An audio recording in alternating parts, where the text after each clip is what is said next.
The soul contract. The soul contract. The soul contract. The soul contract gave you a certain script that you had to play out, that you had to play for a certain position until you mastered your role. We all have that very role that we came down to play. The question is, how does that role personify, and what does it personify? Those traumas, the identity, the crises, the attachments, all of these pieces lay the groundwork for that very position, that very purpose. You may desire to be the lead, but you only keep getting casted for that lead extra role. It's time to understand the dynamics of your script. Before you can do anything else, you have to address this original contract. It's time to rewrite the contract. Instead of us aspiring for the props, it's time for us to tap in and learn these lessons. Welcome to the G.O.D album. Let's get into this.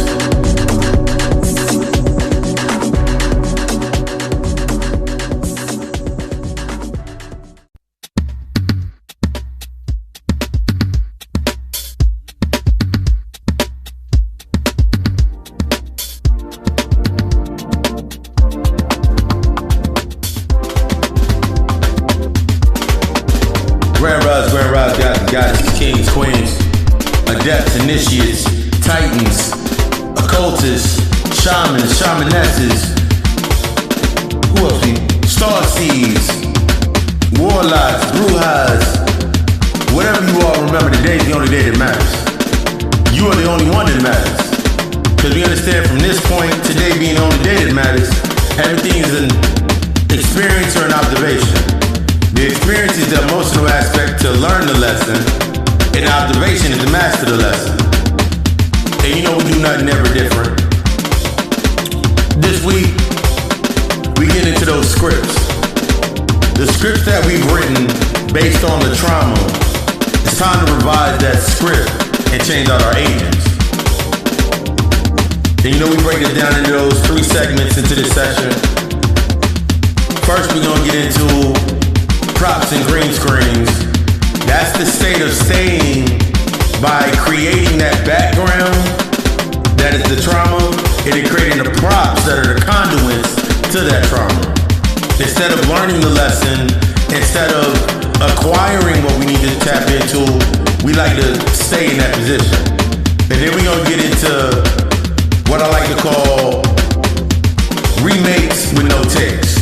That's when we put ourselves in that very position based on those props and those green screen effects that we put on ourselves, where we keep replaying the same aspects of every relationship, and since we're afraid to take the leap or that jump to learn, go even further, we always expect the same thing to happen. And then we'll smooth it out with the director's cut. This is everything that we leave on the cutting room floor that we really need to start paying attention to. We done all looked at the DVD movie and we looked at the director's cut like, why didn't they add that part in? Why didn't they add that part in? Start asking yourself that question. Why didn't I learn the lesson in this moment? Why did I take this out? It's time to readjust that script. But before we get into that, you know we're gonna get into this weekly reading. And then we're gonna get into this session.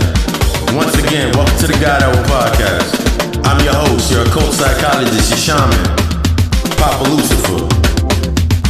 Sit back, or turn the headphones up, turn it up as you ride, turn it up as you're working out, however you doing. I'm about to take y'all there, we about to go there. We about to tap in and tap out.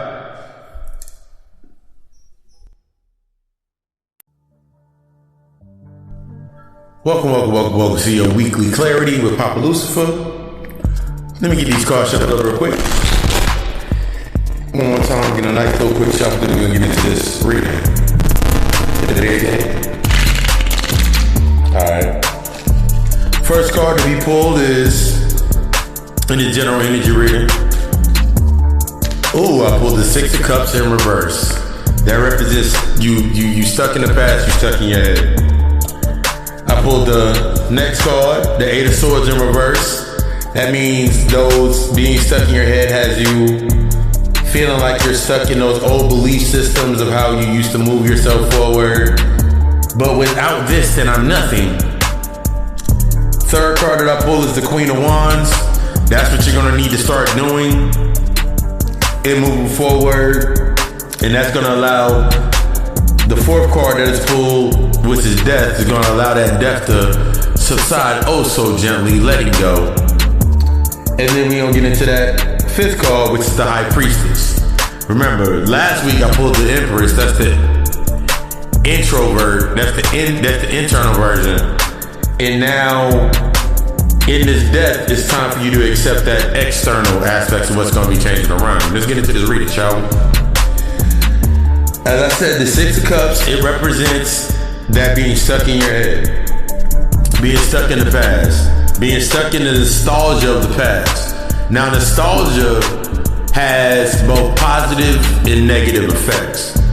When we're thinking about the past and the good memories and the good things that happened, it gives us this nostalgic effect, which is now at this point in time is very negative. Because as long as you stuck on what happened in the past and how good it was then, you can't embrace the great things that are happening now. Maybe it might be the new chance for a new job. Maybe it might be the new chance for that new relationship. Maybe it may be that chance for something in this now. You can't see it because you're remembering the nostalgic past of the past relationship or the past job that you had. No job is gonna stack up to this job. No nigga gonna stack up to this nigga. No chick gonna stack up to this chick. That's fine and dandy. They're not supposed to. They're not supposed to stack up to them.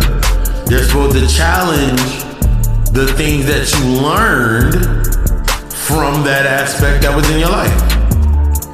This is what gets you stuck in with that Eight of Swords. The Eight of Swords represents being stuck in certain beliefs. Let's say, for example, as I'm reading this energy, you had this one job that paid you X amount of dollars. They paid you every time on time. The job was very good. You learned so much at that job. All these nice memories. Now you get to this new job, and every 5 seconds you're talking about, at my other job we did this. At my other job we did this. At my other job we did this. You ain't there no more. What lessons did you learn to carry into this new space? Same thing when it comes to your friendships and relationships. You should not be basing your life when you're moving forward on, well, I like this because of this. Because then all you're going to be doing is going back and forth, back and forth, back and forth. Trying to take something from over here and bring it over here just to get rid of something else. You filling up the space with unnecessary clutter. That's what the Queen of Wands represents. The Queen of Wands represents nurturing and standing in your truth. Standing in the truth of the position that you're in now. You're in this position to learn something. You're always in the right position. So all this waiting for, well, back in 2007, this happened, and then I was able to do this, this, and this. That's nice. That's fine. That's dandy. If you were still in 2007, it would be okay to sit there and say in 2007, because you're still there. You've grown since then. You've had different experiences since then. I'm hoping, and I don't like using the word hope, I'm hoping that you've learned to observe. But it's okay if you have not, because that death that's coming in, whenever the Queen of Wands is beside death, that means she's ushering in, nurturing you through that transition. That's every time I read it now, I illustrate that energy. The Queen of Wands right next to the Death card she is nurturing the transition. It's time to nurture yourself in the transition. It's time to nurture yourself in your rebirth. It's time to stop looking back at your past and holding yourself in that space so you don't take accountability. Notice I didn't say holding yourself accountable for the past. Yes, you need to hold yourself accountable for the past. That's the lesson. Once you hold yourself accountable for the past and take responsibility for the information that you did not know or the information that you did know and you did not apply, now you can nurture your transition. Think about it like this. When your spirit, think about it like this. You walking around in your past like a ghost. I want you to think about it like this. Everything's happening in the continuum. You just keep doing it until you release. That final release. Some of you are in a space with yourself where you keep continuing in the past, and I'm going to give you a key factor about what's going to happen. And that's revealed in the High Priestess. The High Priestess represents the changes and embodying those changes. The longer that you stay in the past, the longer that you stay at unrest in the past, when you come into this now state, your soul is going to leave you. If you're feeling right now, and I'm gonna give you that key before your soul fully released from your ass, and we don't get into it. But if you're starting to feel that you're no longer content, you're no longer happy, you're no longer you're no longer getting that same energy from that space, this is the sign that your soul is leaving from you. You're losing your essence. You're losing the ability to wield your essence. The High Priestess represents the aspects of embracing the essence of change. You are the essence of all. If you sit here trying to be a part of every change, that means you literally learn something about yourself, you gain that lesson, and you immediately want to go back and try to fix something. You can't fix anything from the past. The High Priestess is giving you the energy of, I'm not going back to the past to fix anything. I don't want my time back from the past. I don't want the time that I lost. I don't want the energy that I lost. Because you didn't lose the energy, you didn't lose the time. You have to define the time based on the information in that space. Through your transition. You're not going to learn anything else back in 2007. You're not going to gain anything else from 2008. You're not going to do anything maintaining the nostalgia from that old past aspect of yourself. The only thing that's left there is the lesson. Once you acquire the lesson, I can guarantee you, once you acquire the lesson, you'll be like, why the hell was I here so long? You're going to be like, why did I stay so long? Why didn't I do this sooner? It's okay. Be gentle with yourself. You didn't know any better, but now that you know, how do you apply to move forward? Stop holding on to the nostalgic past. Some of you hold on to the nostalgia of being the go-to to everybody. It's time for you to be the go-to to yourself. Some of us got stuck in those wounds of our old belief system, and they're still present in your life. That hold on, that independent woman, that real nigga, that bad bitch, all of this shit. You still holding on to that. You still holding on to being the best, big whatever, and that's not you anymore. Stop holding on to those props. Stop holding on to that background. It's over. That's like if right now you sitting here and you were still recording music on your phone as your background music for your voicemail. They got stuff here for that. You ain't gotta do that no more. They got ringback tones now. Become better. It's time to embrace this transition. A lot of y'all get stuck in those transitions. A lot of y'all get stuck in not wanting to embrace this new pace. You in this position for a reason. I want you to be the best. This has been your weekly reading. If you want a more in-depth reading for yourself, stay tuned for the plug talk to get the information from there. Until then, after this break, we're gonna get into this week's episode.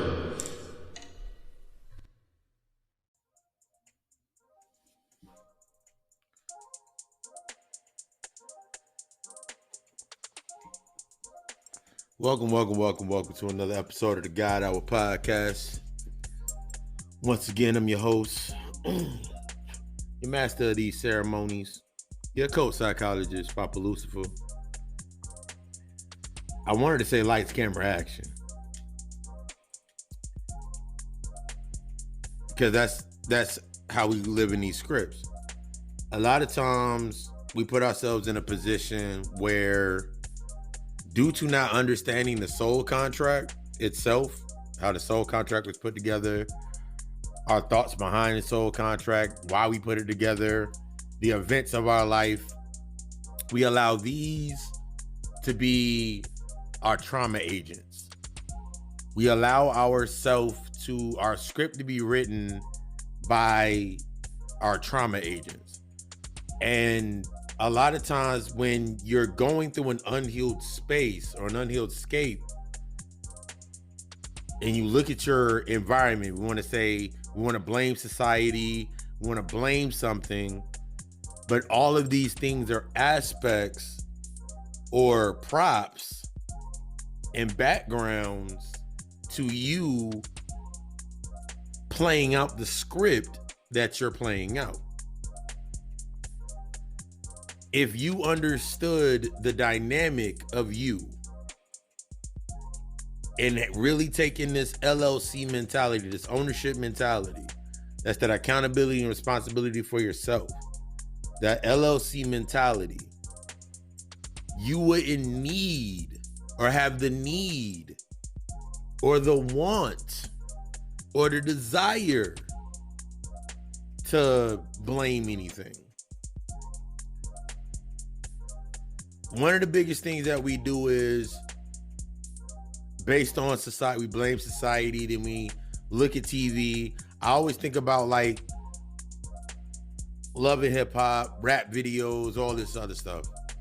And all of that's props. I remember my pops always used to say, when the director says cut, they got to take all that shit off.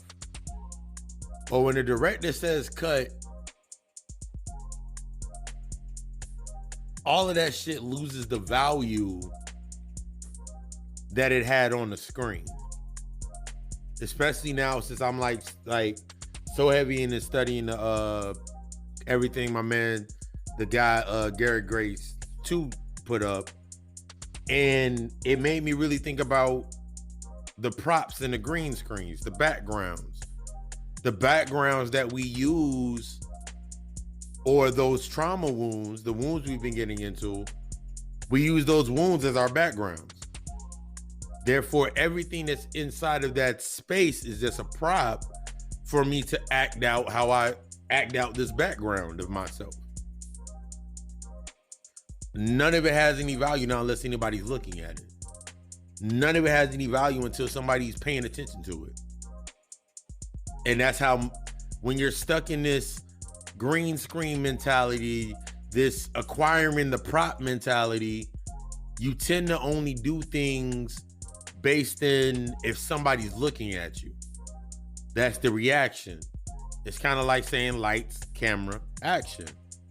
Like, you wake up, lights, camera, action, and you play out whatever script is in that day. Never really taking any ownership, never really taking any in-depth aptitude to anything that you're doing. And then at the end of the day, when you don't get what you set out for, whether it be attention, those wounds, whether it be attention, whether it be something to pacify your neglect wound, pacify your abandonment issues, pacify your childhood, all of these traumas and aspects, these crises. When you don't get what you want, then you just sitting there like, see, it's their fault. It's the government. It's they. It's them. It's society that wants me to be this way. Society is your environment. Society is not something that you've seen on TV. Society is not something that you've seen on TV, hearing on the radio, seeing in the news. Society is your direct environment, your personal environment. That is your society. Everything around you is your society. Whether it's if it's not out in the open, that's your secret society.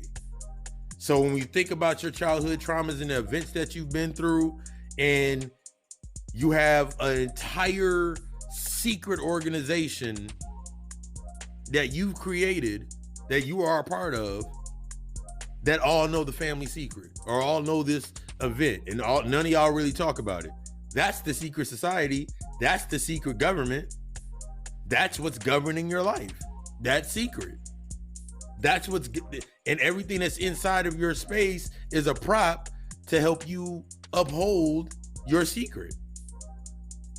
Just think about it like that, in that mindset, while you running this green screen behind you. You try to put up the most fantastic scene behind you, but in reality, behind this green screen is all your pain and all that. This is how you visualize. This is how I visualize it. Like, there's somebody behind it running everything. What's running your life? That's when you're looking at the props. What's running your life? What's directing your life? A lot of times we get stuck in this space because we're not looking at how we're directing our life, because we're allowing our traumas to be the director, the producer, the cameraman, or woman, whichever one, the cameraman, the camerawoman, the soundboard, the engineer. We allowing them to do all of the work in the background. Meanwhile, we play a prop in our own life. You play a prop in your own life. And then you sit there and you're like, man, but I don't understand. Like, my life was so much better in 2006 and 2007. You're not there no more. What were the props? What was the background in? Same background, same props. But you're looking like, oh my God.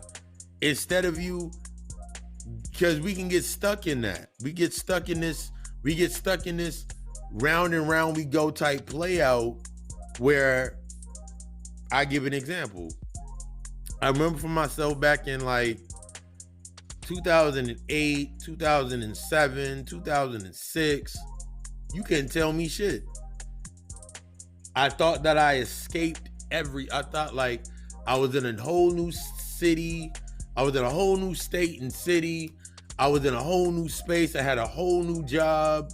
I was out there. I was like good. Like I was away from what I thought was the predeceived traumas and all of these events. I was away from all of that. I was away from the old props and the old scenery. I changed my scenery. But in this space, I noticed that the scenes were still playing out the same. Now when I go back and look at them, like, the scenes were still playing out the same.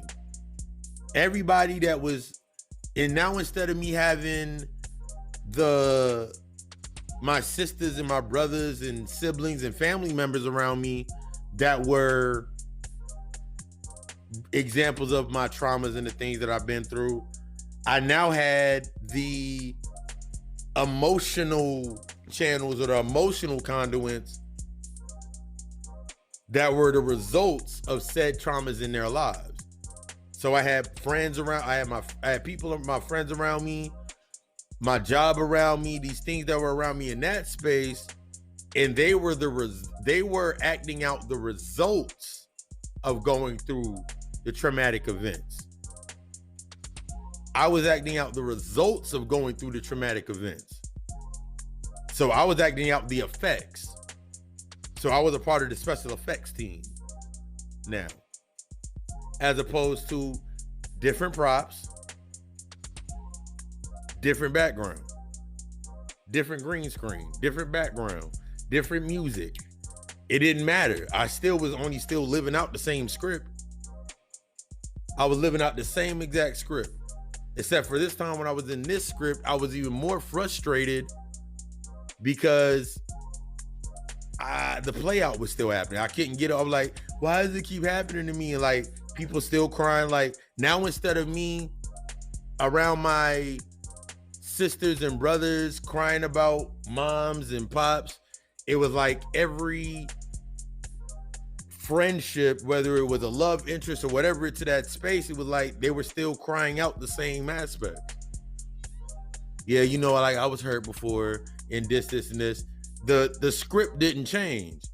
It just went on to another season. I was still living out the same script. I was just going through a different season. I wasn't learning anything. Everybody in there was running away from something.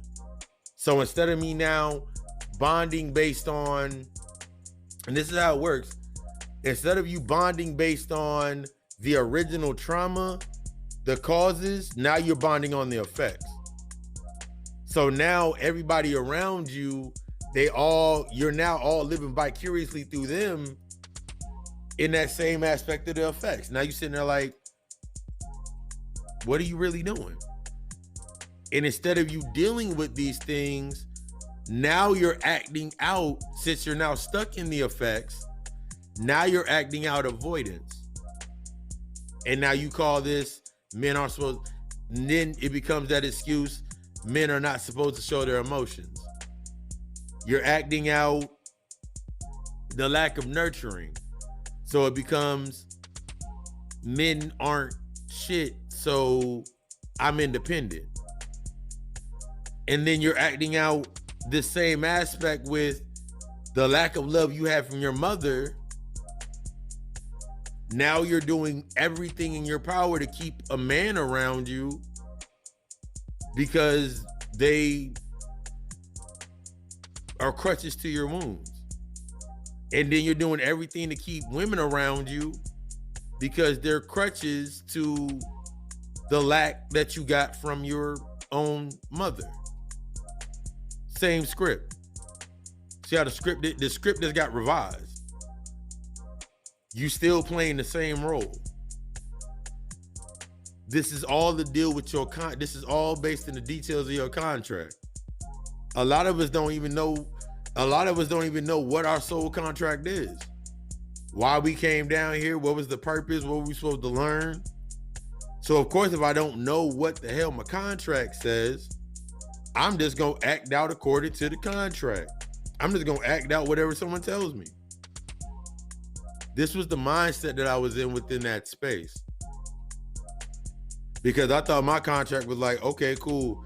I'm gonna go to work, and then once I'm 18, because I was reading off this subcontract that had nothing to do with this real contract. So it was like a counterfeit in my life. So it was like when I turned 18, 19, I'm gonna go here. So I went to college. Cool, I made it to college. Now what? I made it to college based on acceptance. I made it to college. Okay, cool. I made it through college. All right, cool. Everybody paying school loans for college. I thought I was special because I used drug money to pay for college. Okay, cool. I paid for college. I paid for college differently than everybody. So I thought I did something different.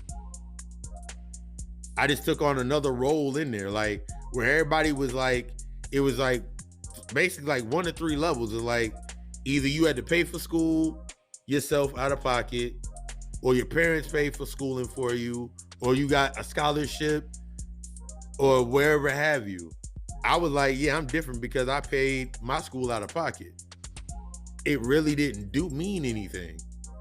Because even though I paid for school out of pocket, I didn't do anything with my degree up until now. I got my degrees in psychology back in 2004. I ain't started using them until now. What made me separate? The props and the green screens. The green screen or the background behind the background I was in my mind, I was like, I can't do that here. The background that played out in my mind was like, black people don't do therapy. The aspect in my mind was like, men don't like talking about their emotions. The background, and I always had that prop around me. I was the main prop. I don't like talking about my emotions.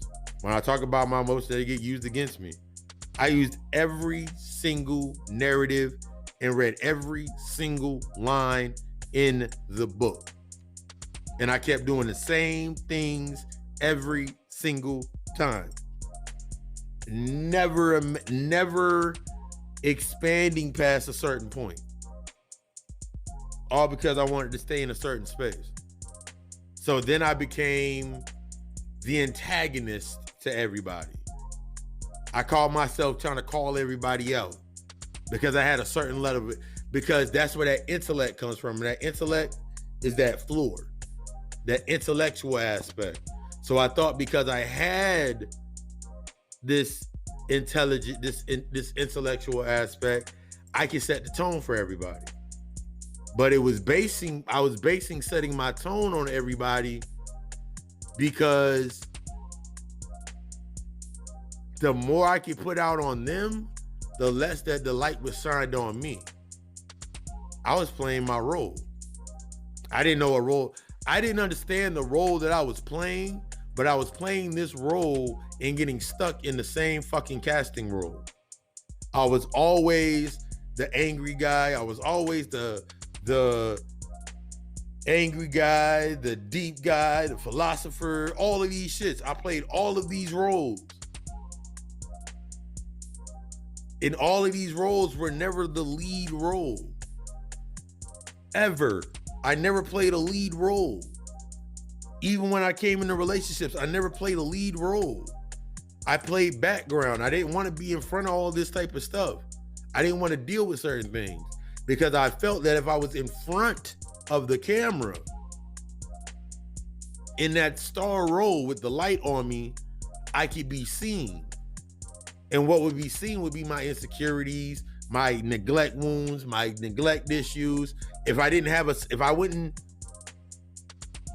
So then in this space, this is when I start acquiring these props. For us, we start to acquire these props, and the prop can be, i.e., you got the car, you got the job, you got the house, you got all of these props. So now you're like, yeah, this is a good family. Because that was and every prop that you have is coming from an original example. Since I didn't understand that aspect, guess what I would do? I was still trying to acquire the same props that put me in that position in the first place. So I was try so hard to get the house or the crib to stay at, get in the relationship, get the car. And this is exactly how it played out every time. I get my crib, or I'm staying somewhere, or we get a place somewhere. I get a car, they have a car, somehow that goes. And now we both got jobs or whatever. So what's next in line? According to this old ass script, this Arcanian script that I was gonna play out, okay, it's kids. Okay. Kids is next. Cool. So guess what happened in my life every time? Everything was always playing itself out in direct rotation. So after I get my crib or I got the job, so maybe in this scene, maybe in this movie, I got my job and I got a crib, but I ain't got no kids. So shorty got kids. Or, okay, I got a car, but I ain't got no crib.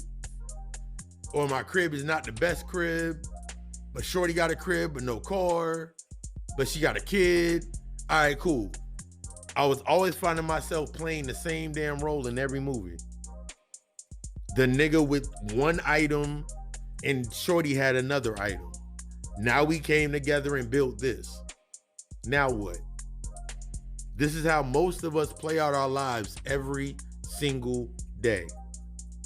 No accountability, no responsibility. The LLC mentality is not there. It's just built off of props and green screens. How many times have you looked at your current relationship that you're in right now, or the current space that you're in right now, and you look back at your past life? I can almost guarantee you that if it's not like your past, the first relationship that you ever seen, it has elements within it. It has elements within it.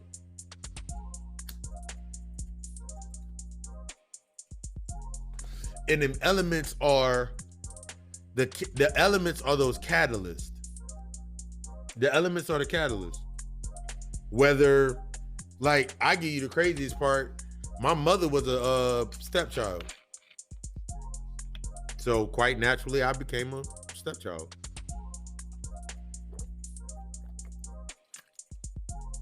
Really think about it. My mother was a stepchild. So quite naturally in advancement, I was a stepchild. Damn, how the hell did that work? You feel me? The things that my mother didn't deal with, or the avoidance issues my mother had, I just picked up and started playing that same role. The same issues, neglect issues, rejection issues that my father had, I picked up. I just picked up the role and kept going with it. And if I'm picking up old roles, I'm only living in the shadows of others.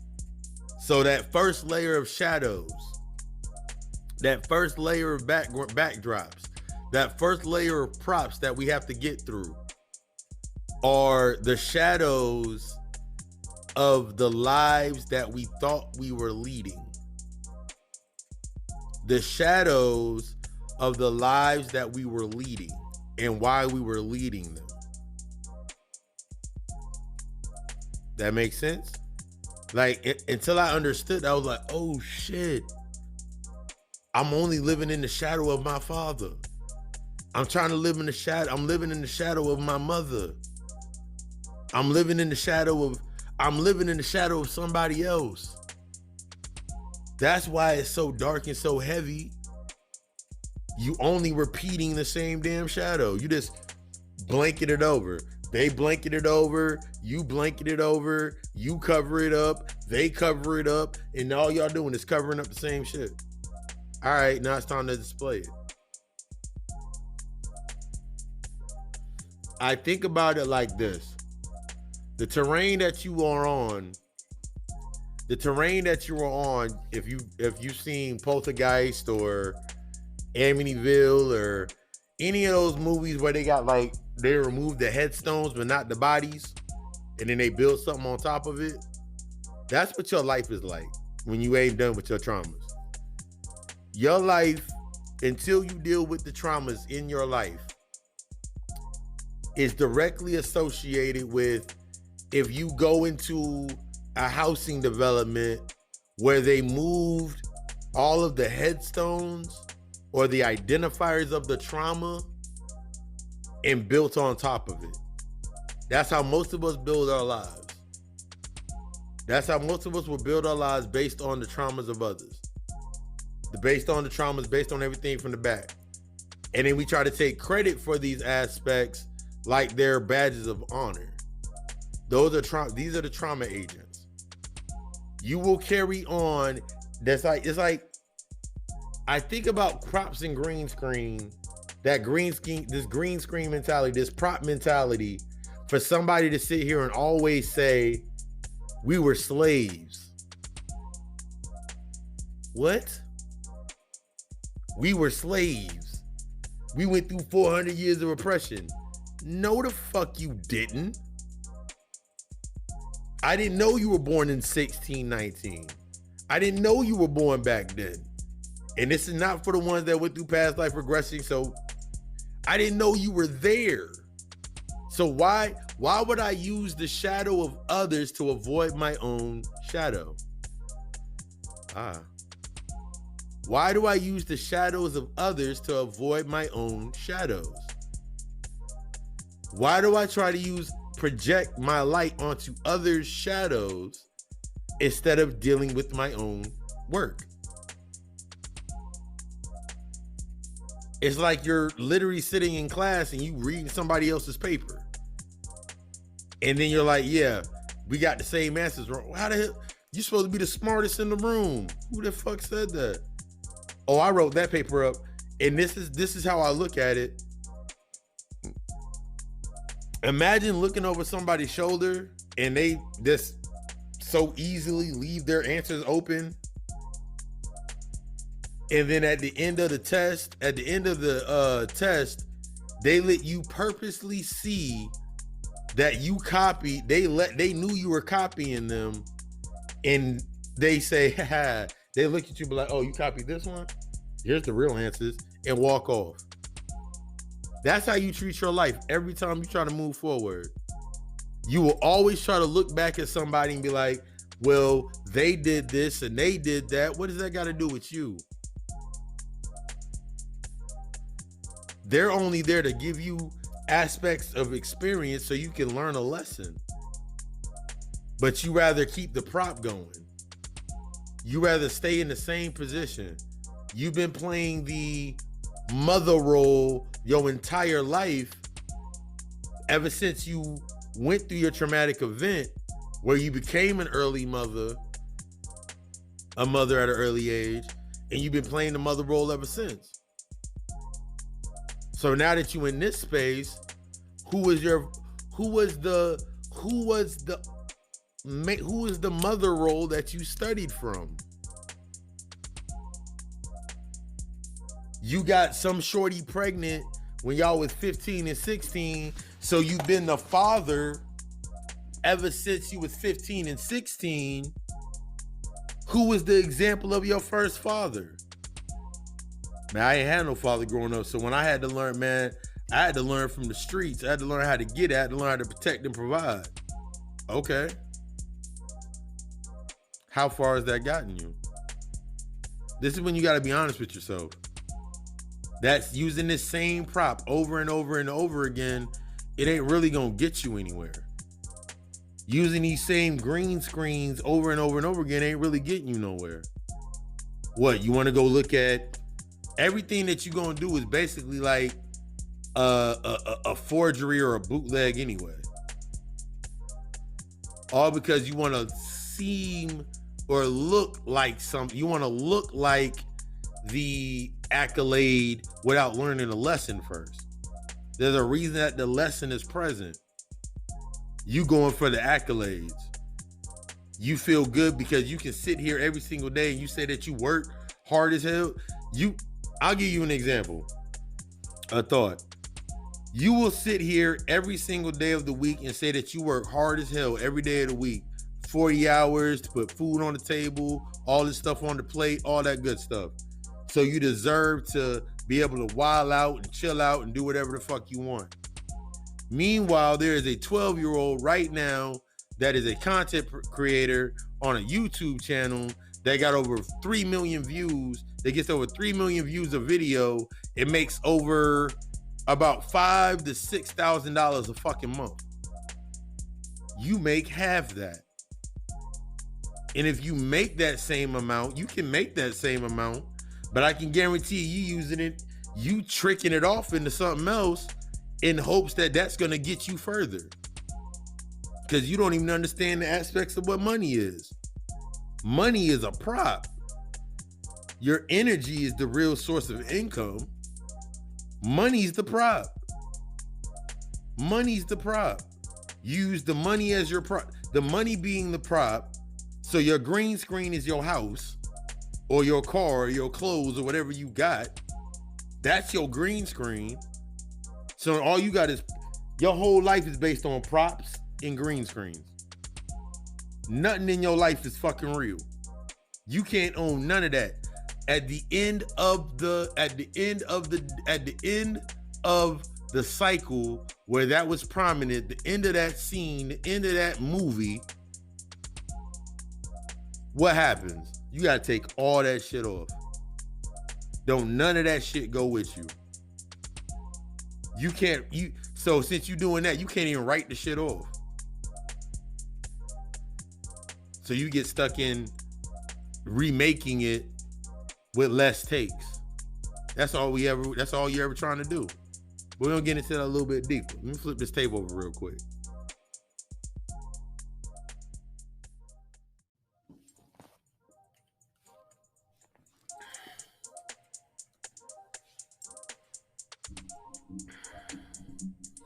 Nice little flip over. But yeah, we have to take ourselves out of this mindset of building our life based off of these props. I talked about it in last Friday's lecture, which is on my channel now,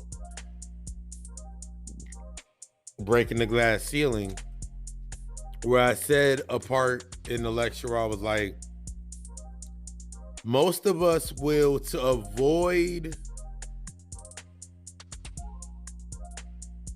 learning or to avoid an aspect of ourselves, or avoid of a wound being exposed, we allow the glass of others people's ceilings that they've broken through, using just that very aspect to set the tone. We will grab the broken glass from the ceilings that were broken by others.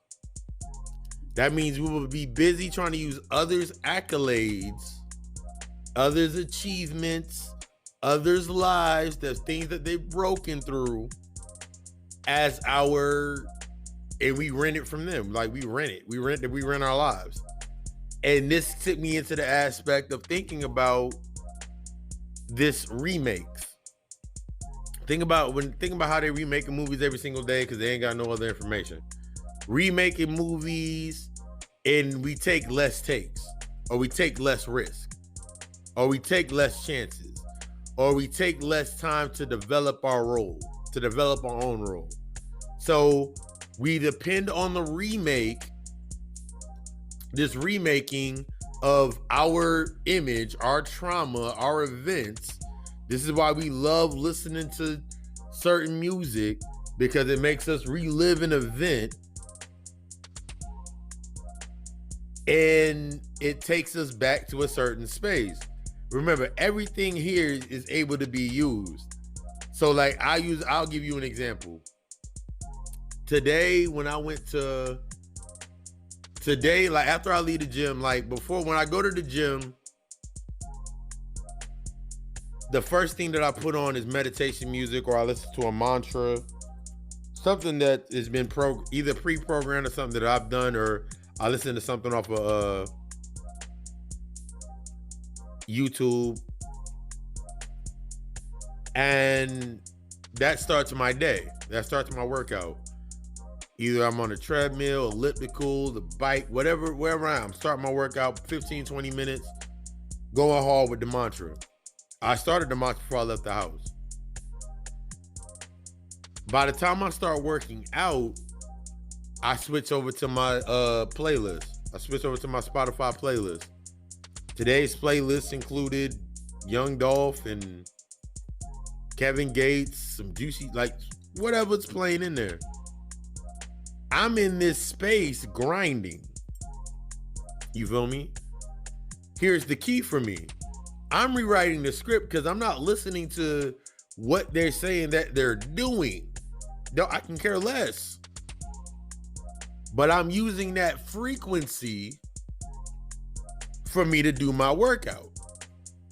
So I'm listening to Kevin Gates Push It, or Plug's Daughter, or a Timbaland track, a Swiss Beat song, or whatever, drum patterns, or a J Electronica song, whatever comes up. I'm using that energy in the space not to relive this moment, but to give me the background to my own moment. I'm using that energy. That energy is to be used. But this is the thing that happens when we get stuck in trying to keep remaking things. Taking other shards and accolades and using them as our own, so we ain't gotta take no takes. Like, well, they did it. And this is what you're supposed to do. When you're going based on, there's two different levels to this. The first level is you're sitting in a space and you're looking directly at the screen, and you're looking at, let's say, you're looking at a YouTube tutorial video on how to buy a house, for example. I've been looking at mad YouTube tutorials on purchasing properties through LLCs and business credit and all these things as I'm building my business. That's only half of the lesson. That's only half of it. The other half is me applying that and applying it to my direct life. No props, no green screen. Removing the props and the green screens. That's what it's going to do. Because me sitting here for about 15, 20 minutes, 30 minutes throughout a day, like when I have no client, when I have no sessions going on, and I'm sitting there looking at this screen, I'm writing down notes, taking down notes. I'm like, okay, cool. I don't have this yet. I don't have this in play just yet. But just by me writing this down like I'm doing it, because this is how you start scripting.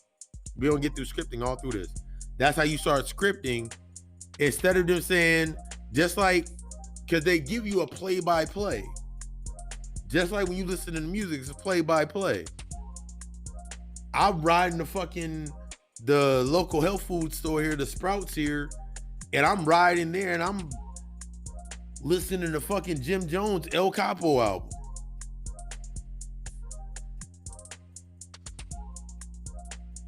Going through traffic, listening to the music. I'm in there picking up bananas and mangoes like I'm picking up weight, like I'm picking up work. Background. That's not nothing I'm doing anymore. You see, it's what happens when we get stuck in the remake. We get stuck in trying to remake ourselves in this old image. So we keep taking this same exact scene and we keep trying to remake ourselves in that same image over and over and over again. See, they're doing it. They made money off of it. They get paid to show your trauma on television day in and night out over and over and over again, so you can connect to it emotionally with an emotional attachment and say, girl, I know exactly what you mean. See, man, he know exactly what we mean. And he on the big screen. I'm gonna give you some game. I'm gonna give you some quick game. Once again, when the camera goes off, that means when the light goes away, they got to deal with their real life, regardless. They got to deal with those things behind closed doors. You only got a projection of the trauma. You got so comfortable in projecting your trauma in order to build your life that when somebody says, okay, now how and why, and that's what we're going to do about it, you don't know what to do. You're used to the remake. That's like if I sat here, for example, I'll give you an example. You will only use that remake for the nostalgic value. You keep remaking yourself in this image of the independent woman, the realest nigga, the trying to give my kids everything that they never had. You keep trying to remake yourself in this image. But since you have no original image to pull from, you're only pulling from what you didn't want, what you didn't get in the past. You're only pulling from the same emotion. You're only pulling from the trauma. You only can pull, the only way that you can orchestrate the dynamic of your life is through the trauma. The only way that you are going to change your life is dealing with the trauma. That means you sitting at the table, in this example, in this context, you sitting at the table going over the contract with contract with this agent. The agent, i.e. the wound. So your abandonment wound got you playing the remake roles in all of your movies that you keep going at, your TV shows, your movies, all of your broadcasting. All you doing is going out playing you're playing the orphan. You're playing the one that's always been rejected. You're playing the little rejects. over and over and over again. Man, I want to get a better role. I want to get better in my life. I want to get better in my life. You got to acquire it. You got to understand the role that you're playing. Why you got stuck there. There's no, I remember looking at it. I remember me, like, this is like a while back. One of me, like, it was like 4 or 5 like years ago. But I remember, like, some of me and my homegirls home, like my people, we were over at my apartment one time, way back. And we were sitting there and we were laughing. I was like, damn, she got stuck in a role. We would look at like certain shows and like certain players in the movie and be like, damn, they got stuck in a role. They're going to be in horror flicks forever. They're going to be in comedies forever. They're going to be in this forever. We didn't know how much that really was us in that space. When you keep getting stuck in the same remake because you ain't dealing with you're not negotiating your contract. You ain't negotiating what parts of your contract have been fulfilled and it's time for that new role and what parts still need to be dealt with. You don't own your publishing to your shit. That's why you keep playing the same position. I keep playing the ride or die chick in all these niggas' lives and I just want a nigga to love me as hard as I love them. Sis, that's undisciplined as fuck. I just want a down chick to ride with me and understand that I'm out here in these streets and I'm trying to make this shit work for us. And bruh, that's a played out role.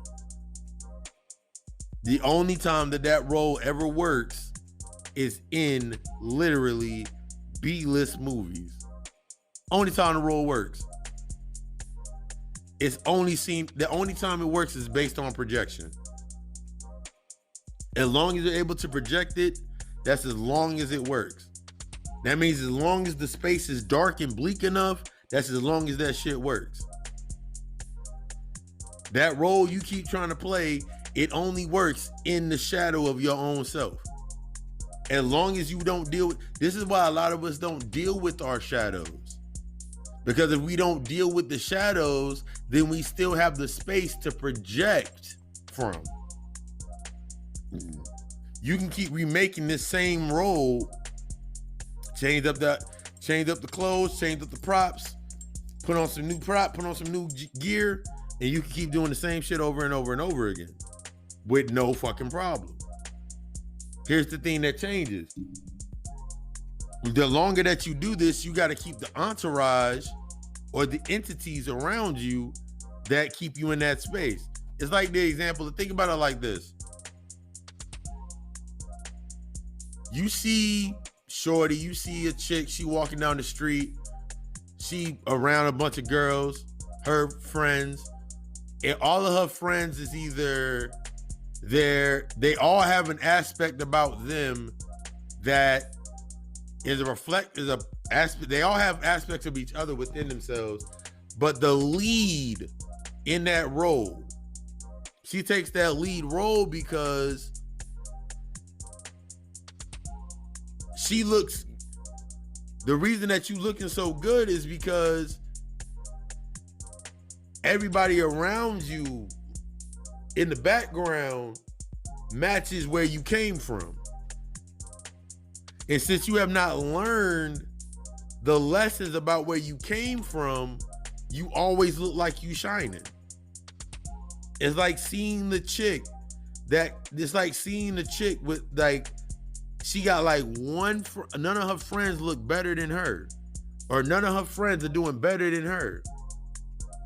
That's that competition mindset, that lack mindset. Or you see the brother, you see the dude, and he got dudes around him, but none of them are doing better than him. Because they ain't learned their light, and they ain't learned their internal light yet. They need those reckless aspects around them to be like, so they can say, I don't do it, but I got somebody that do it for me. Living vicariously through them. Here's the key when you really making that real movie, when you really making real moves and you really in that real space, your soul tribe. Everybody around you is bright as fuck. Everybody around you is healed. Your soul tribe, everybody around you in your soul tribe, they all have acquired their masters. There's no need to make a remake. They're original. You only compete when you're afraid to, you only are going to be in competition when you're afraid to become the original. As many times as you want to say that you are the original people, you'll hear that shit all fucking day. We're the original people. We're the original people. When you gonna do some original shit? Do you know what original means? You're the creator. When are you gonna accept the shit that you created first? In order for you to wipe this slate clean and actually start doing some real, making some real shit for yourself, you gotta remove and acknowledge what you created in your growth. In you getting to this point, you gotta acknowledge what you did. Or you gonna be walking around this motherfucker soulless. Some of the people in your life right now are soulless as shit. They're soulless as fuck. They ain't got no soul. That's why they keep doing the same shit over and over and over again. And you ain't too far off from it. Those who are always subsequenting to their urges, the deeper that they are stuck within their urges, they're going to get to a point to where all they are is their urges. You keep trying to remake that image of yourself being a strong, independent person. Your soul, that energy going to leave you. There's nothing in that space. Some of y'all souls have went and connected to other people. I remember the craziest thing for myself was, I remember when I watched, and I talked about it in the lecture. I remember when I watched my pop's soul leave when I was 12. Everything that happened around my age when I turned 12. I remember when I watched my pop's soul leave. I remember when I watched it leave. I knew that it left because my pops was always angry. My pops was always angry. He was always in pain. He was always hurting. And he was just lost. He was just angry all the time. This is when motherfuckers talk about clones. I was like, damn, my pops is really gone. Like, it took me up until 2 years ago to realize that my pops had been gone for a long time. And I knew for myself, I remember trying to make him come. I remember when I was having conversations with my pops, and it was weird as fuck because sometimes he'd be like calm, and other times he'd be like irate. But I noticed it was like the conversation that we were having, I wasn't even talking to him. I was like I was talking to literally to his soul. I was talking to his essence in some of these conversations. The reason I was able to interface with his essence is because his essence was tied to me.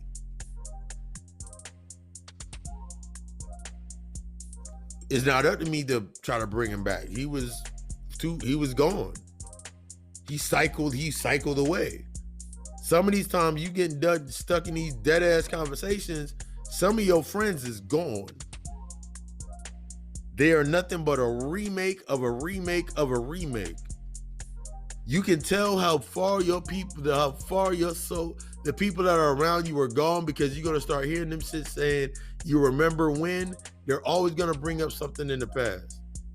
A good indicator of somebody that soul is leaving their body is because you will always hear them say, remember when, back in 1998, back in 2007, back in this time right here, back when this happened, back when I was this age, back when I was this. They're always going to say back in the day. You will be able to tell when a motherfucker has left the building because they spend more time in the past bringing up these old ass memories. That's all that they have because that's all that they are. They are gone. They're no longer here. They are nothing but a ball. They are nothing but a body of emotions. They're being held up by emotional blockages. That's why they will always sit there and sit. This is real shit. They're gone. Most of the people that you know at this point in time are fucking gone. And all you do every time you go back there is try to remake the same scenes over and over and over again. Some of your and it just age ain't got shit to do with this. They're gone. They've been gone. They need that element. They need the drug. They need the alcohol. They're gone. And you sitting here trying to come back. No, they're gone. And unless you if that's your purpose, then it's like, I remember like sitting here and like, now that I know this, now that I know what I know, and I've like had these conversations and I'm working with these individuals, it's like it changed my whole perception. I remember listening to Bobby Hemmett and him talking about them motherfuckers is gone. This shit is over. Them motherfuckers is gone. I noticed once I really started healing, when I really started my healing work with myself, I really saw how far gone they were. It came to a point to where the essence of them, I didn't feel it anymore. This is what you get triggered on. That's what you respond to. You respond just like I remember I talked about it in the lecture. Just with atoms. Atoms don't ever the atom, ATOM, atoms, the particles, you never touch anything. It's the essence and the emotion that gives the illusion of something being touched. This is when you thinking about, because I'm a Reiki master.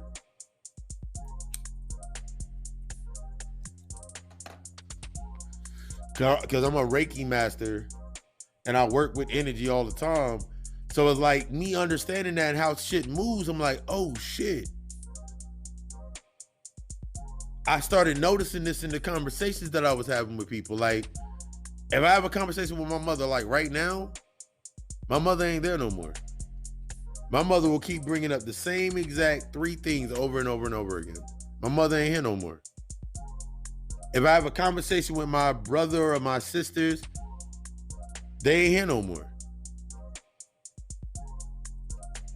Because I don't even feel them. I don't feel them I don't feel them. The only thing that can keep you attached to something is like, they got to keep a memory. They got to keep a certain memory of you present. That's the only time that it is not even really a feeling. It's like, you like, oh, they remade the space. The space doesn't evolve. They still do no matter what they do, they keep doing the same 4 or 5 things. And you can be close to that based in this remake mentality. You keep trying to remake these nostalgic events instead of expanding into some new shit. Remember, the soul goes away. That's it going to sleep.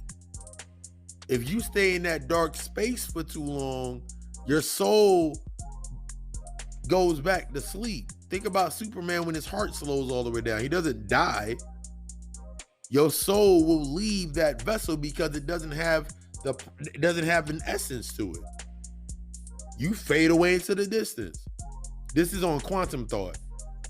This is why when you go into certain spaces, we got into this. This is why when you go into certain spaces, like I give you an example. If I were to go stand on my balcony right now, half of the people, when I first moved over here, half of the people that used to be walking around, I don't even see no more. Even though I'm in the same exact space in the physical realm, I don't even see the same people anymore. And it wasn't like, ooh, some people, like, it's outside of people moved and all that shit. It was like, oh, these people aren't here anymore, and damn, I'm not seeing the same people anymore.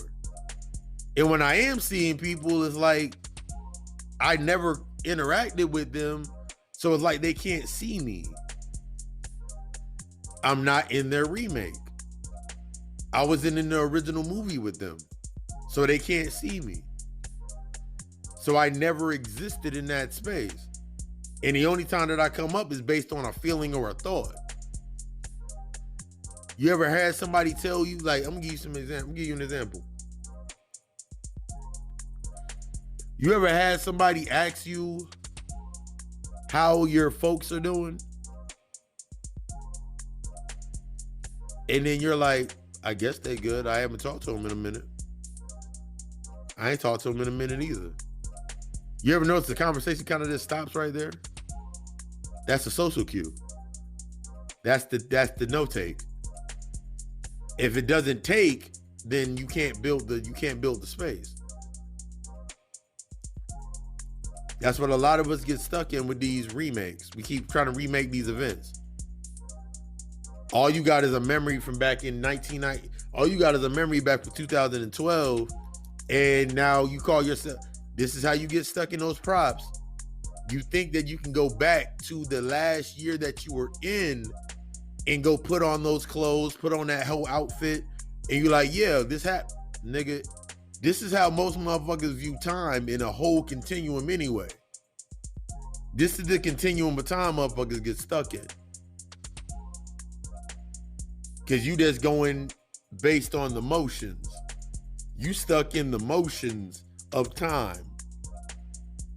So you think just because you did it back here and you still look this way, nothing changed, so you can still go do that.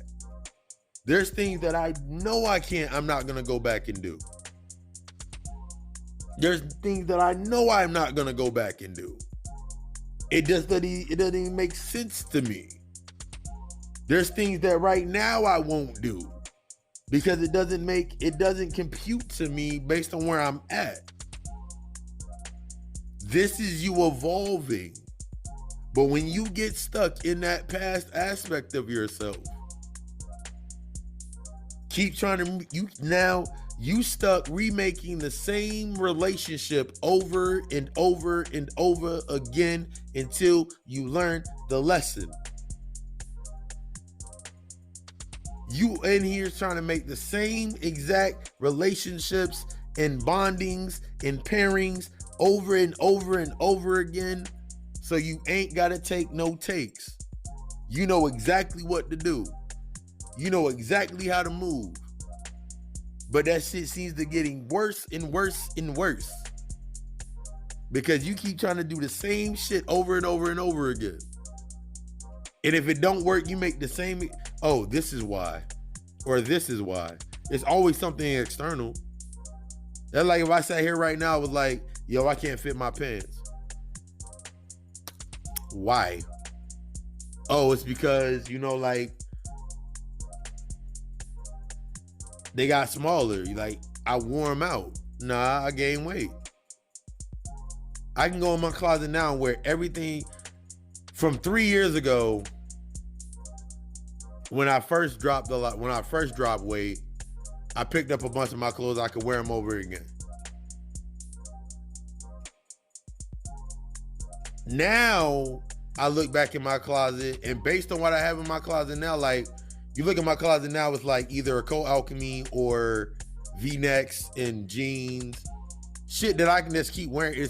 It evolves with me. You feel me? I'm not in a space. Nothing in my space is time stamped. It's me. It's not time stamped. It's not a director's cut edition. You feel me? And after this break, we gonna get deeper into this. Thank you for choosing the God Hour. Y'all had out there?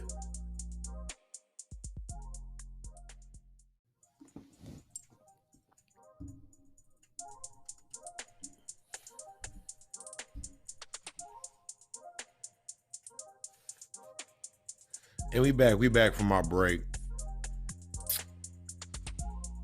So the props and the green screens, the remakes and no takes, and then now we get into the director's cut. The lessons are in the director's cut. The lessons are in the director's cut. The shit you keep trying to cut out of your life, that's where your lessons are at. Every time you try to cut something out of your life so you don't have to learn the lesson or to change the outcome, to give it a better appeal so you can keep doing this same shit over and over again. This is what I call director's cuts. And in my life, I realized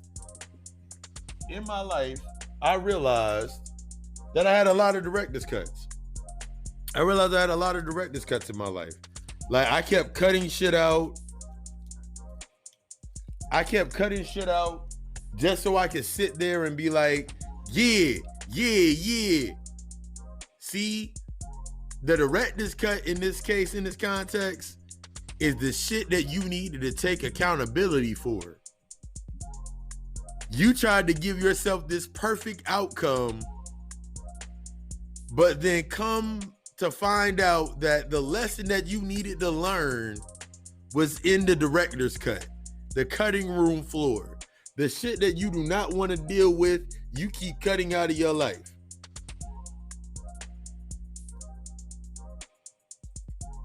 The shit that you keep cutting out of your life,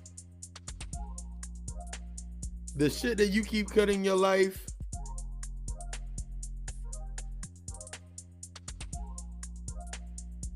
the shit that you keep cutting out of your life keep fucking you up every single time. And you wonder why my life keep ending up like this. Because you keep cutting out the lesson. You keep cutting out the lesson. You keep cutting out the shit that you need to learn. You keep cutting out the things that is meant there for a reason. You keep the same way that you keep repressing these memories. You keep repressing these emotions. The shit that you need to learn is the same equivalent to when the director cut out certain parts that he didn't want to put into the main movie or it didn't fit the budget.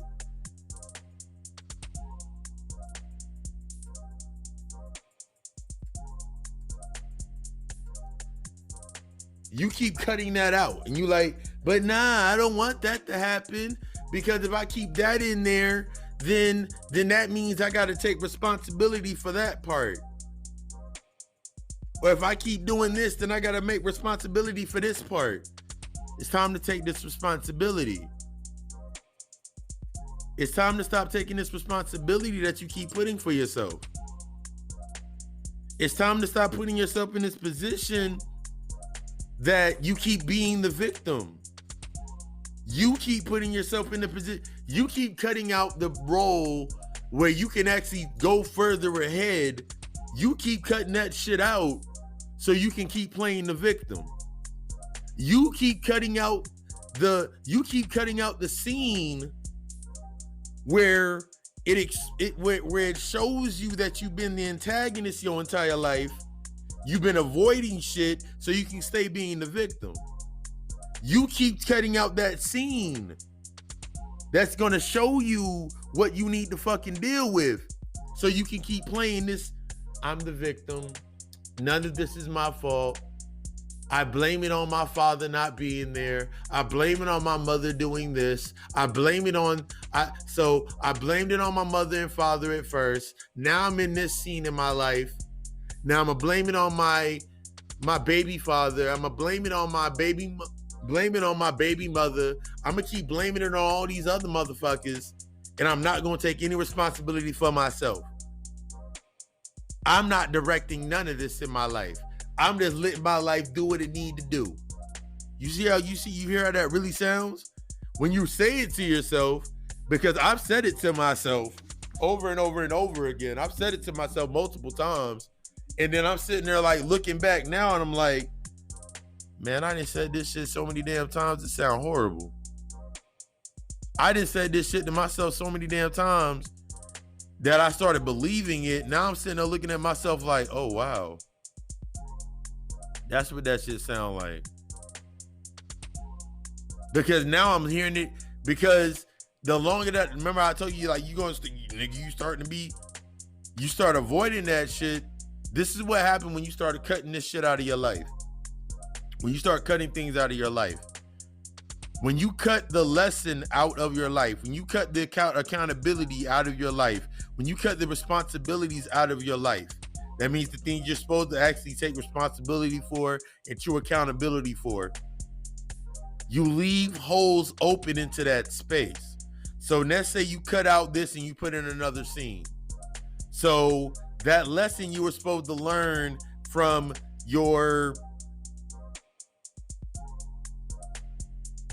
the lesson that I'm gonna build an example. Me always blaming my mother for my trust issues, whether it was with a love interest or friends or whatever it may be. As I kept doing this, I left room for a thought form to live. These thought forms. So every time I got to the point where I was about to learn the lesson, the distraction would fit right there. So let's say I'm supposed to be having a conversation with my mother.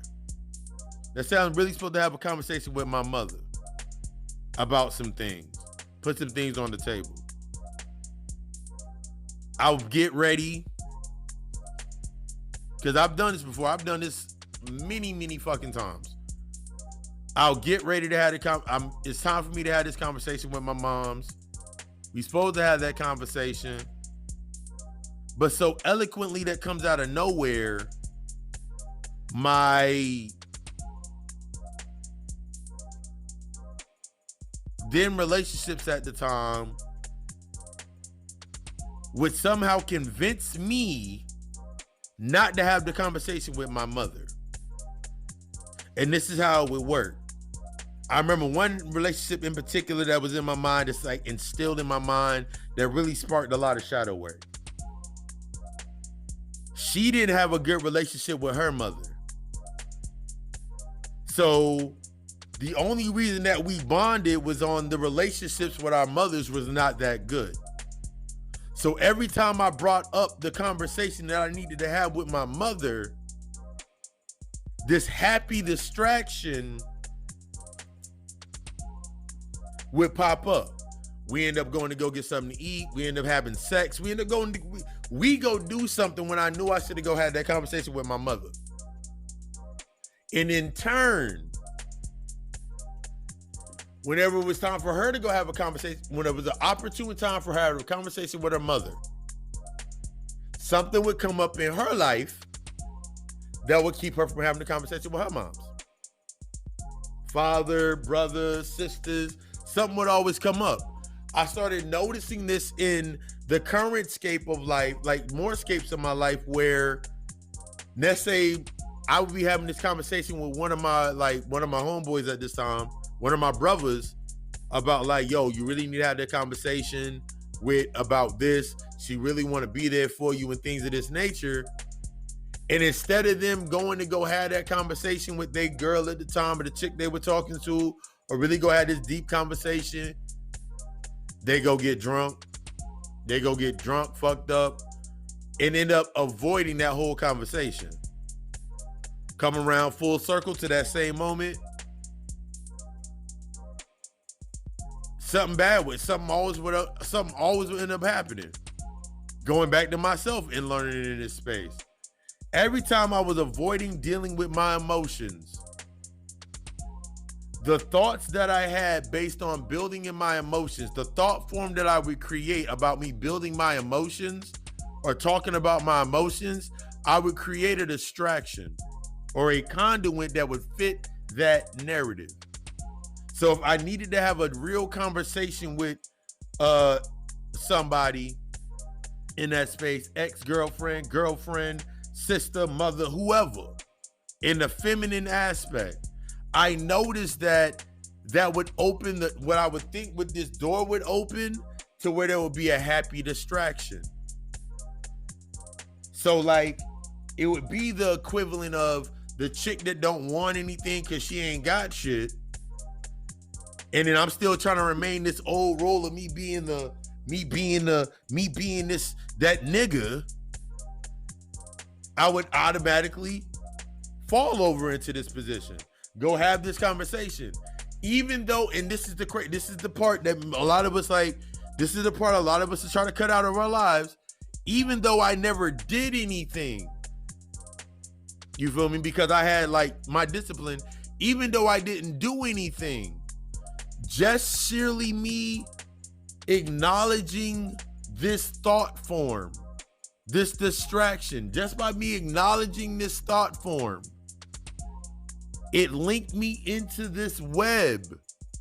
Even though I'm not a part of this web, this person, this energy, this conduit has an entire world built around them for me to be involved in it. Even just in having a conversation, it created an entirely new scene. It created an entire scene that I was like, what the fuck? How did I end up here? How did I end up over here? This ain't even my style or my life. How did I end up in these conversations? How am I ending up in these conversations? This is when you got to start monitoring your energy. Because if you keep going into these spaces, you feel me, you're not acknowledging these spaces and what you are and defining yourself, you're always going to find yourself in other conversations. And that conversation is going to override the conversation you have with yourself. A lot of the times, in order for us to avoid dealing with our internal, we allow the conversations outside of us to overrule the conversations that we have with ourselves. We're the director. We're the director of our own dynamics. But we'll allow other people's conversations to affect how we direct our movie, how we direct our scenes, how we direct our life. We'll allow others' validation to direct our life. And a lot of times it's the older aspects of ourselves. Because this is the aspect when it comes into connection versus attachment. Let me light this up real quick. My uncle's present. If you watch my lives, if you ever watch one of my lives, you watch the God Hour show, you watch a lecture, those are usually the only times you will ever see me smoking. Any other time the only time that you will ever see me burning tobacco is usually when I'm in the middle of doing some type of work. If I'm not doing any work, I'm usually not smoking. I learned that.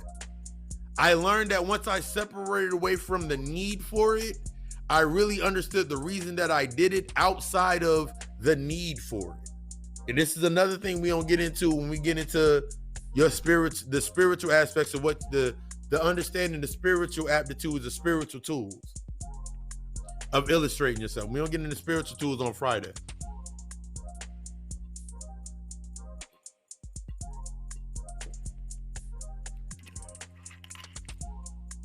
Today's podcast is brought to you by Synergy Raw Kombucha.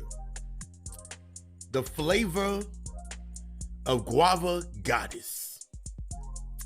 Organic and unpasteurized. Live your life organically and unpasteurized. That means unprocessed, raw, true and authentic. Synergy Raw Kombucha. I don't know why we just made that commercial. But being in the space with yourself, excuses me. Living in this space with yourself when you're not living in your authenticity of yourself. when you start living in your authentic self, you're now building and you're living and embracing the pace of your truth, of you. You are going to notice the distractions easier. You will not notice the distraction until you have dealt with the distraction. All right. You will not understand the distraction until you have dealt with the distraction, until you have separated yourself away from said distraction. This is one of the hardest aspects for us a lot of times, because I did this. This was one of the hardest lessons that I had to learn. One of the hardest lessons that I had to learn and really sit there with myself like, oh shit, that's what I keep doing over and over and over again. Because I kept doing this shit over and over and over again. Repeating the same things and getting distracted by the same thing. I'm gonna build you a story. I remember before, I knew I was in the right space when I could say no. I knew I was in the right position when I could say no. I'm telling you that fear is one hell of a thing, because I'm gonna give it to you. I'm gonna break it down like this. I remember sitting in a position where the same time, this is the year anniversary of the GODCoalchemist.com. My website. This is the year anniversary of the website when I first went full public with everything that I was doing in the full healing on a public spectrum. This is the year anniversary of that. It's been 1 year since I stepped into this position fully and publicly. Before it was this privately. I was taking on a couple of clients and learning how to move in the game. This is me in that full thing. But this leads into this. I learned how to say no.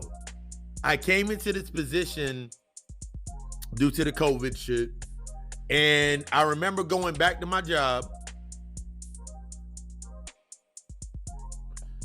I remember getting a phone call from my boss. My boss hit me.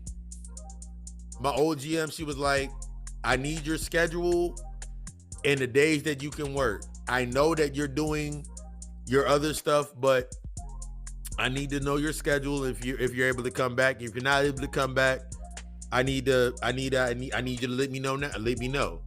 I remember sitting there for a good week, going over my schedule. I filled up. And it wasn't filling the spaces. I had upgraded. This is the difference. I didn't fill spaces, I upgraded. And I noticed that I was no longer filling spaces, I was upgrading, because everything that I did had it was based on impact and not imprint. And I've talked about that in the impact versus imprint episode of the God Hour of the podcast. I love being able to say that as well. But I remember I was like, everything that I did made an impact into my day and in my life. As opposed to like my old schedule at my old job was 8 o'clock. Like, okay, for example, today would be a truck day. So I'd be at work from 6 o'clock in the AM. Like I would get to work around 5. I wouldn't leave work until 8 or 9 that night, like 8 o'clock at night. I'd come home, I'd wind down, I'd watch TV, eat something or whatever, and then I end up going to bed because I have to be back at work at 7 o'clock the next day. Go to work 7 o'clock the next day, work until about 5. That'd be my Tuesday, my Wednesday, and I'd be off on a Thursday. No, that'd be my Tuesday and my Wednesday, and I'd be off on Thursday. Friday, I pick it back up. I get to work around 12, work until like 12 that night, and that'd be my Friday and Saturday. My Sunday, I work from like 12 to 5, end out my week. Imprint. Get a paycheck every Wednesday, I get paid early on Wednesdays because when my bank account was set up. And then Thursday, I go get my haircut and go. I'd have Thursday to myself, this to myself day, and then pick it back up on Friday. No impact, only imprints. When I started the director's cuts, I didn't have those days. So Monday, I had to find something to do. So Monday would be, when I started doing the podcast, Monday would be the day that I would do everything for the podcast. I'd be in a rush. This is how you know you're moving on imprint and not impact. When you're moving on impact, you always seem like you're in a routine or you're rushing. That means I try to get everything done on a Monday. I was carrying the energy I was carrying the imprint from Thursday when I would have a day off to my Monday. So now I'm off on Mondays. So now I'm carrying the same mindset from a Thursday day off on a Monday. So I'm rushing to do videos. I'm rushing to put music together. I'm rushing to record. I'm rushing to do everything. So I never really have the chance to just let it flow. I even can listen back on earlier. If you listen back on earlier podcasts, listen to the cadence of my voice. You see how now, like if you coming in now and listening to the podcast, or you've been rocking with me for a while listening to the podcast, you see how I flow. Now, the segments flow together. Like, you see how I flow with the segments. It's not like I'm trying to force them to flow together. It's impact. Each one leads into each other. That's embracing the flow. That's embracing the pace. So now that I learned this lesson in the undercurrent, now I build everything around this same current. That's your impact. When you're embracing your flow, when you're embracing your purpose, when you're embracing your flow and your purpose in yourself, in your groove, you're never rushed. Everything you're going to do is going to make an impact based on that tone. A lot of times when we get stuck on these green screens and these props, I use an example. When you're using the green screen, when you're depending on the green screen to set your cadence, when you're depending on the props to set your cadence, you're always going to feel rushed. It's always going to be this sense of feeling rushed.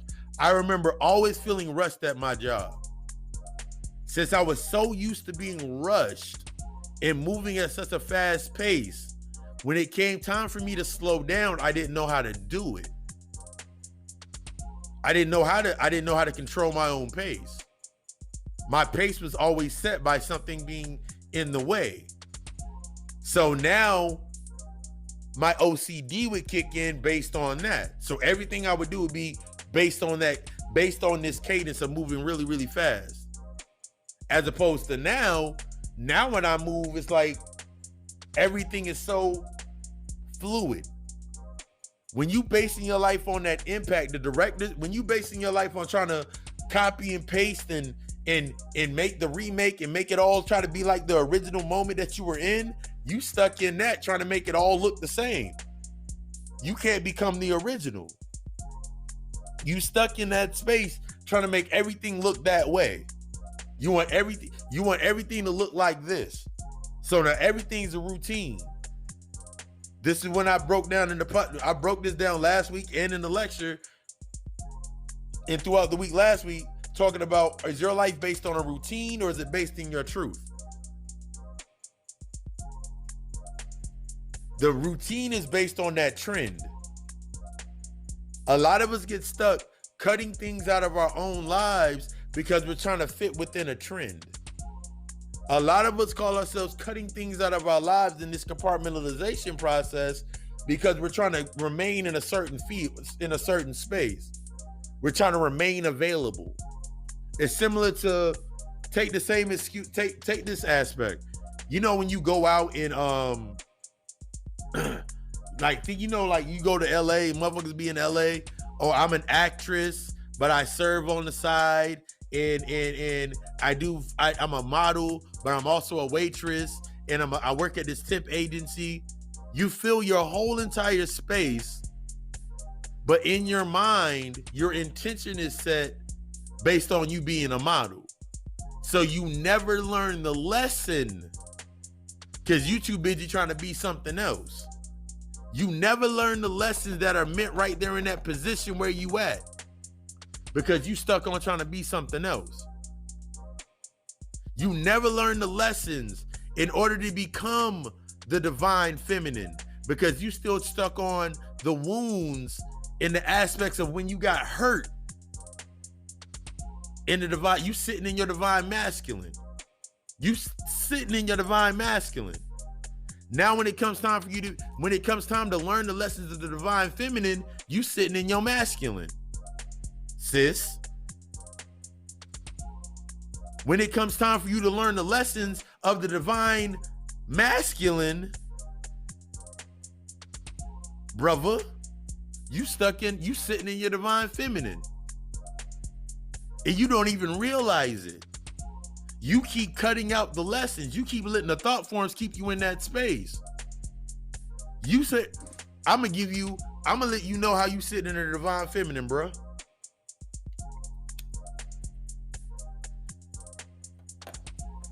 How you decide to nurture your emotions.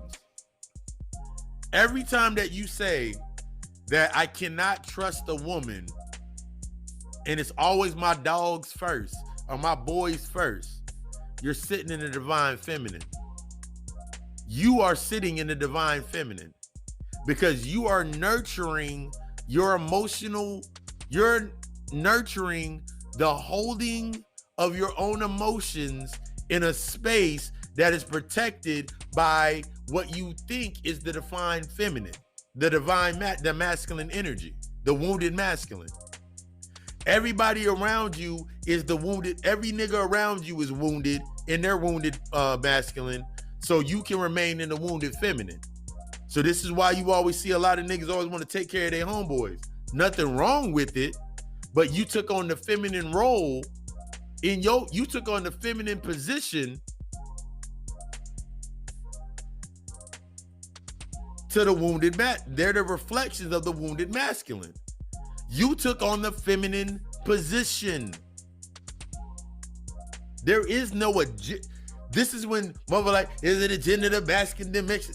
You emasculate yourself when you are not realizing that you're sitting in the divine feminine anyway.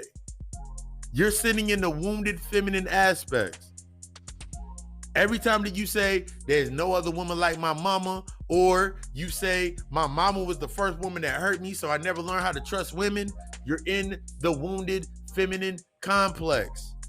Sis, every time that you acknowledge that your dad hurt you, or you didn't have a father, and you were hurting based on that remnants in your life, you are sitting in the divine masculine aspect. You are protecting your emotions. You are protecting your emotions. You're not allowing them to come to the surface. Bruh, on that same end, every time that you saying that you couldn't trust your mama, and in these aspects, and you're exposing these emotional wounds, you're sitting in the divine feminine because you're nurturing the guidance in navigating why you don't express your emotions. This is how that works. That's the director's cut that you keep cutting yourself up. You keep cutting yourself out of the lesson. You keep putting the distractions in your way, so you ain't got to learn the lessons that you got to learn. It's okay. It's time for you to heal. Ain't no more excuses. There's no more excuses. And after this plug talk, we gonna close this out. I love you. Thank you for choosing the God Hour. Again. It's much about that time. Time for that plug talk, God talk, plug talk. Everything going on in the world of the Gotta Alchemist LLC.com, Incorporated, and all that good stuff. oh, this is a very powerful one. It's usually always powerful. I love when I'm listening to, because it's therapy for me as well. As much as I'm providing therapy, it's therapy for me to be able to be open and breaking down these examples and telling these stories. Yeah. If you're interested in consultations, always GottaGoAlchemistLLC.com. You can inbox me, Papa Lucy. Papa Lucy 666 on IG, or you can hit me in the inbox.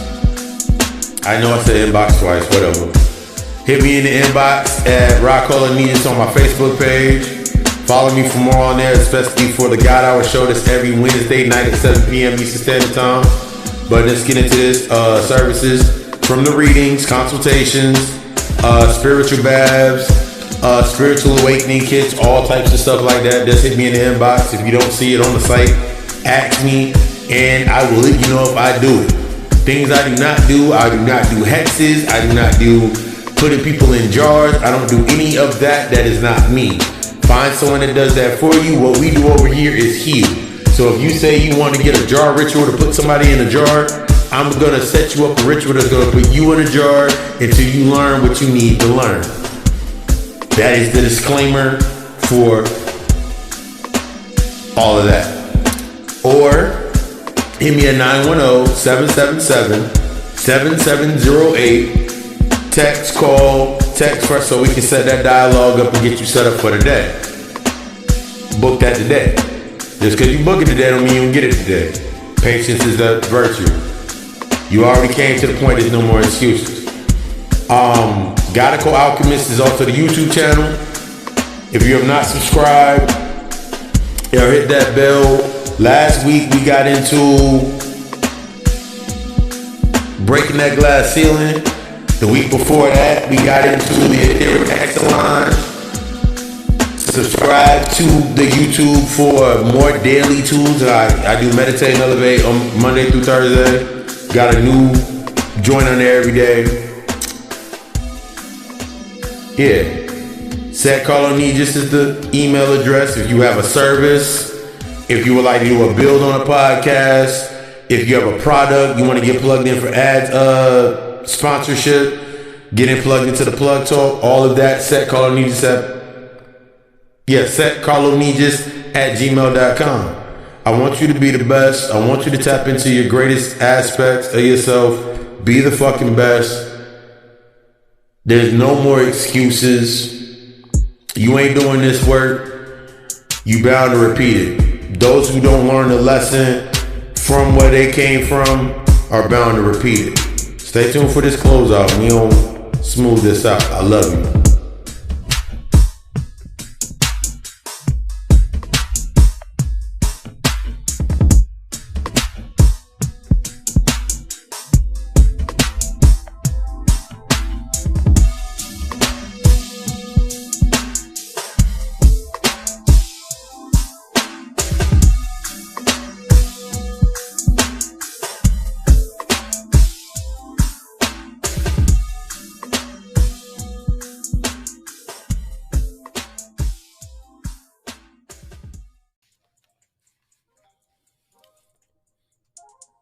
Hey.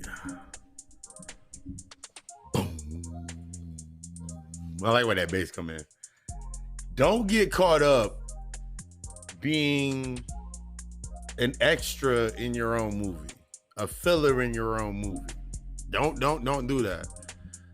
I notice that when we are afraid, when we're used to filler, when we're used to the extras, when we're used to the props, when we're used to the green screen, when we're used to the remake, the nostalgia, when we used to later on going to look at the director's cut, just to sit back and wonder with ourselves, what I noticed was we enjoy being extra.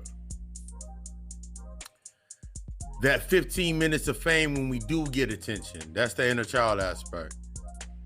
That 15 minutes of fame is what our inner child always looks for. That that 15 minutes of fame is what our inner child always looks for. So I want you to take the information. I want you to take what you got from this, that resignation, from the reading all the way through the session. I want you to look at your life in this visualization. How much of your life is based on 15 minutes of fame? That trauma that you keep reliving, that the events that happen to you keep reliving and you keep bringing out there, that's 15 minutes of fame. You trying to convince everybody about the role that you played and you could have played a better role. There's no excuse but right now to address and learn how to direct.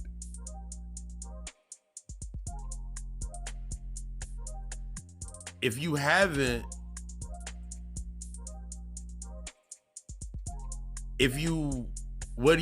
what's holding you back? That relationship that you need to get in contact with is with you.